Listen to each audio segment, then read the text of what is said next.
Hello everyone, आपका स्वागत है सिंप्लीफाइड चार्ट्स में।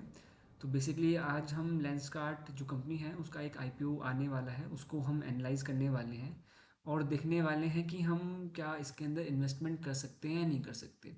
तो बेसिकली आप सब जानते ही होंगे कि लेंसकार्ट बेसिकली एक आईवेयर कंपनी है जिसका मेन काम आपके चश्मे बनाने का रहता है, जहाँ पे आप चाहे ऑफिस के चश्मे लेना चाहो या फिर आप कंप्यूटर ग्लासेस लेना चाहो, जो जो भी आईवेयर से रिलेटेड जो चीज़ें होती हैं वो लेंसकार्ट सब में डील करती है।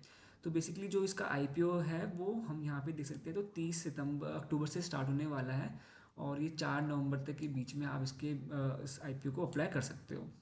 तो बेसिकली जो आईपीओ है ये 7,278 करोड़ का क्या कहते हैं इन्होंने टोटल आईपीओ लेके आने वाले हैं, जिसके अंदर से आपके 2,150 करोड़ तो फ्रेश इश्यूज होंगे और साथ साथ आपके 5,128 करोड़ का जो शेयर्स की वैल्यू है वो ऑफर फॉर सेल में जाएगी।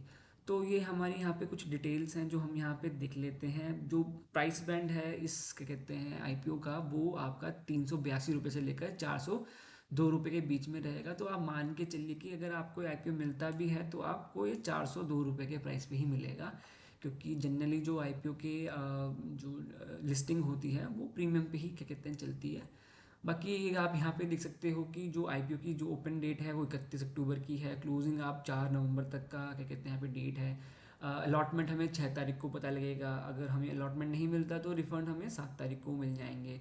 बाकी 7 तारीख को ही हमारे डीमैट में शेयर्स जो हैं वो ट्रांसफ़र हो जाएंगे और जो लिस्टिंग डेट है वो अप्रॉक्सीमेटली 10 तारीख की यहाँ पे रखी गई है। अच्छा, तो यहाँ पे हमारा जो एक लॉट है रिटेल के लिए वो 14,874 रुपये का पड़ेगा। अगर आप यहाँ पे अपनी कैटेगरी को बढ़ाते हैं तो आप 10 लाख तक भी इन्वेस्टमेंट आराम से कर सकते हैं। बाकी जो हम यहाँ पे देख सकते हैं कि रिटेल के लिए जो कोटा है वो सिर्फ और सिर्फ 10% रखा गया है। बाकी जो क्यू आई बीज हैं हमारे उनके लिए 75% है और जो एन एन आईज हैं हमारे उनके लिए 50% का ऑफर रखा गया है। अच्छा, एक बात यहाँ पे बड़ी इंपॉर्टेंट ये है कि जो हमारी प्रमोटर होल्डिंग है आफ्टर दिस आईपीओ वो रिड्यूस हो जाएगी अराउंड 2.3% के अराउंड रिड्यूस हो जाएगी। तो बेसिकली जो प्रमोटर हैं, जैसे यहाँ पे हमें लिखा हुआ है पीयूष बंसल है, नेहा बंसल जी हैं, अमित चौधरी हैं, तो ये सब अपनी प्रमोटर होल्डिंग को क्या करने वाले हैं, डिक्रीज़ करने वाले हैं।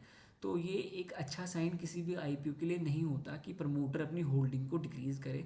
बेसिकली प्रमोटर भी धीरे धीरे अपना एग्जिट लेने की क्या कहते हैं आप कह सकते हो उसकी प्रोसेस उन्होंने स्टार्ट कर दिया है, ताकि वो धीरे धीरे अपनी होल्डिंग को डिक्रीज़ कर दे। तो किसी भी कंपनी के लिए ज़्यादा अच्छी बात एक्चुअली में होती नहीं है।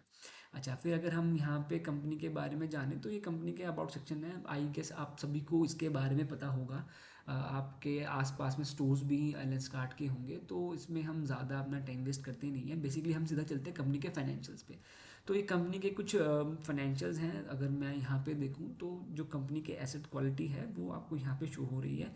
जो मुझे यहाँ पे सबसे ज़्यादा दिक्कत है वो है इसकी प्रॉफिट आफ्टर टैक्स पे। जो जो पैट है वो बेसिकली 2023 और 24 में निगेटिव ही है।